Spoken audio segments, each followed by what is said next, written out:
A gente costuma pensar na moralidade cristã como uma lista de pode e não pode, né? Um monte de regras que parecem meio complicadas, até arbitrárias. Mas, e se por trás de tudo isso existia uma lógica, uma arquitetura bem prática? É exatamente isso que vamos explorar hoje, mergulhando na estrutura da moralidade a partir de um texto clássico que serve como nosso guia.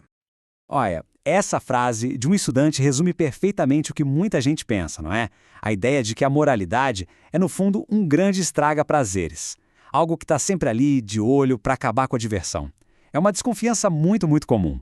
Só que, e se essa ideia estiver completamente errada? O texto que a gente está analisando aqui propõe virar esse pensamento de cabeça para baixo. E se a moralidade não tiver nada a ver com proibir as coisas, mas com algo muito mais prático? Tipo, garantir que a máquina continue funcionando direitinho.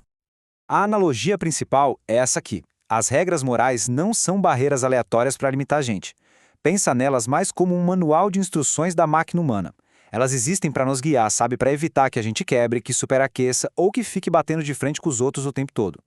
E para explicar como essa estrutura de 3 partes funciona, o autor usa uma outra analogia, que é ainda mais poderosa. A de uma frota de navios numa viagem bem longa. Então imagina só, a humanidade inteira é como uma grande frota, navegando junta. Para essa viagem dar certo e chegar num bom lugar, não basta só jogar os navios na água e torcer pelo melhor. Existem 3 áreas, 3 coisas cruciais que precisam ser cuidadas o tempo todo.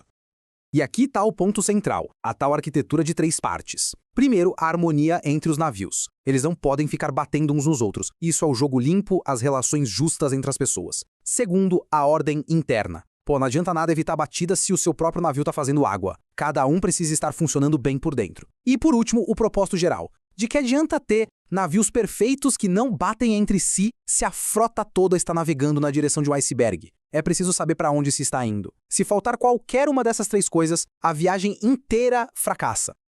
Ok. Então, se essa é a planta do projeto, como é que se constrói um navio forte por dentro e que navega bem com os outros? Quais são, afinal, as ferramentas para construir um bom caráter? Bom, o texto aponta para um kit de ferramentas que já foi testado e aprovado pelo tempo. As virtudes clássicas, que são conhecidas como as 4 virtudes cardeais. Elas são tipo os pilares de um caráter bem construído. A primeira é a prudência. E aqui é importante entender, não é sobre ser medroso não, é sobre ter bom senso prático. Prudência é o hábito de parar e pensar nas consequências antes de sair fazendo as coisas. É basicamente usar a inteligência no dia a dia. Aí temos a temperança. Hoje em dia a gente ouve essa palavra e já pensa em não beber, né? Mas o sentido original é muito mais amplo. Temperança tem a ver com moderação em todos os prazeres. Comida, lazer, tudo. É saber qual é a medida certa e não passar do ponto. A justiça também é bem maior do que a gente imagina. Não é só sobre juízes e leis. É o jogo limpo da vida. Envolve ser honesto, falar a verdade, cumprir o que se promete. É a base de qualquer relacionamento justo com as pessoas ao nosso redor. E por fim, a fortaleza. A gente costuma chamar de coragem, mas ela tem 2 lados. Tem a coragem de encarar um perigo, que é a que vem primeiro à cabeça, mas tem um outro tipo que às vezes é até mais difícil. A coragem de aguentar firme na dor, de continuar mesmo quando tudo está difícil.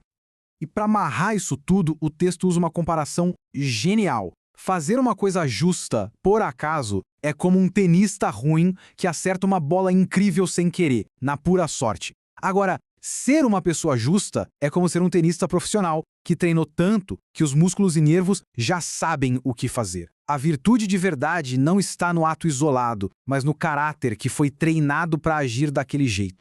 Ok, já vimos as ferramentas para construir cada navio, agora vamos voltar para a primeira parte. Como é que esses navios se relacionam na frota?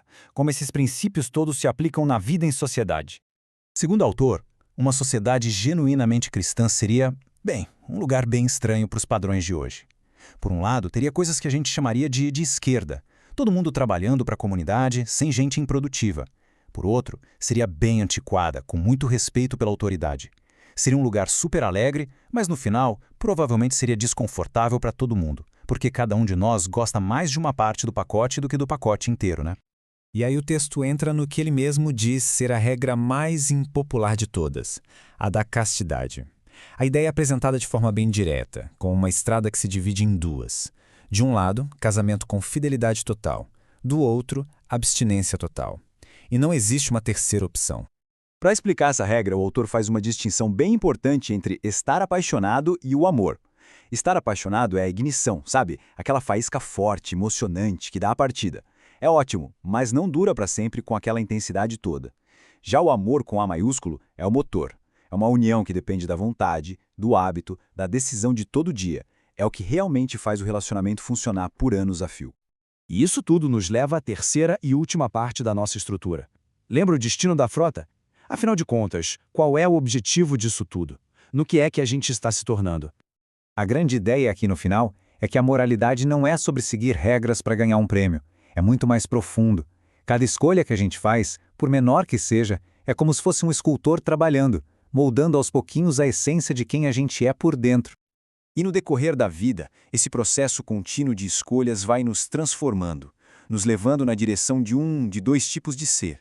Um que se torna cada vez mais harmonioso, em paz consigo, com os outros e com a realidade. Uma criatura celestial.